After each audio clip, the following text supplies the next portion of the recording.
Anand Ranganathan, if they were so worried about India's global image, why were they making statements about Prime Minister meeting the Amir of Qatar? When he lands in India, tweet after tweet comes in. Are they worried about the global image of India? They make a joke out of the prime minister's meeting with Trump. Are they worried about the global image of India? When the prime minister co-chairs the AI summit in Paris, they make fun about AI and India's leadership in it. Suddenly, how come the Congress is so worried about India's global image? Good evening, Navika. Look, let me be, because I dabble in science, let me talk about something that's not related to politics at all, because I think that will give a new perspective to your viewers. Of course, I condemn all those horrible statements that people have made, Mrityu Kunj and all that stuff, Kumbh. But first of all, let me congratulate Yogi Adityanath, all right? And everyone involved in the organization of Maha Kumbh. It is spectacular, beyond measure. 560 million Indians have taken the holy dip at Prayagraj. More than Navika, twice the entire population of Brazil inside of a month. Is that an easy task? Look, faith can move mountains, but faith cannot move facts. And facts do not care for either emotion or devotion. That is why I say do not mix politics with science, because then all you will get is political science. Are the facts important? That depends only on your outlook. The truth is, more than 500 million, as I said, Indians have taken bath in a kilometer of river water in Prayagraj this past month. Can you imagine what that means, Navik?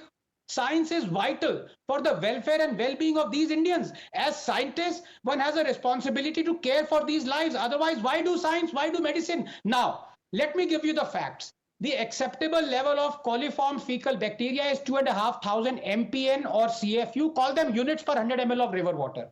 The Central Pollution Board, which is a central government-run enterprise, found on multiple locations the level to be 10 times that, 25,000 units. On 13 January, fecal coliform concentrations at Sringverpur Ghat were 23,000 units. At Dida Ghat, they were 33,000 units. A week later, on 20th January, the total coliform count at the sacred Sangam area surged to 700,000 units per 100 ml. Is that worrying? Yes, it is. This means the water isn't even fit for bathing, leave alone aside drinking, for which the fecal coliform level should be 0.01 units per 100 ml. To give you a perspective, few months ago, the fecal coliform levels in River Thames in London reached 2,800 units and all hell broke loose. The matter was discussed in the UK Parliament for more than a week. Many events on the riverfront were cancelled just 10 seconds. And we Delhiites were amused. You know why? Do you know the coliform levels in River Yamuna as it exits Delhi? Hold your breath, Navika, step back. 2,500 units is the acceptable level. In River Yamuna, it is 79 million units. Now you can have the faith and drink that water and take bath in it. But as a responsible government and as a responsible citizen, should you allow people to do that? That's the question we should be asking. And the answer is no. I would not allow that. Well, Gaurav Bhatia, respond. So to the Congress first, and then to what Dr. Ranganathan said. First of all, D.K. Shiv Kumar, who's the Deputy CM in Karnataka, after taking the holy dip, was full of praises for the organizational work that has been done. So I think either D.K. Shiv Kumar is right or, the Congress sympathizer here. Second, he lied on your show when he said that death toll has not been shared. On the 29th, which was the Mauni Amavasya itself, the DIG in charge did a press conference and he gave the number. Even one death is, sad, and the administration was there for the injured and for the family members who had lost their loved one. Yogi Adityanath ji was emotional when he was making a statement, but I would still say that overall, if we see the Uttar Pradesh government, Yogi Adityanath ji has done a fabulous job. Third, the appeasement politics. Navika, just yesterday, Telangana government announced that there would be cut in the working hours for all the Muslims during the Ramzan festival. That has raised the question, why not for the Hindu devotees who also fast during Navratra? And that is the kind of double standard and the hypocrisy that the Congress professes and practices.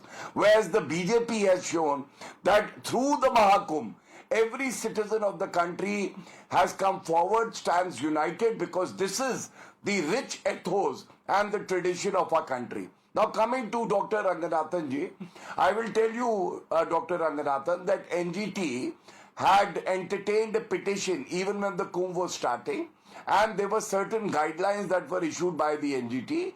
The UP government, like a responsible government, has been following all guidelines. The CPCB report has just been placed before the NGT, where UP government is also a party. This is not a final report. I have not taken a look at it, so I wouldn't like to comment in detail. But the NGT and the UP government, both, after examining the report, will place our stand. And therefore, I'm saying, let's wait for it to happen, rather than defaming the entire Maha Kumbh and all the efforts that have been made by the UP government. Well, all I want to say is that, yes, for a congregation of this size, any infrastructure could fall short. Not that I'm condoning that. The fact of the matter is, while there can be gaps, there can be questions that have been raised, but to blame the faith itself, to call it a Mrityu Kumbh, to call Kumbh Phaltu, is this really the solution?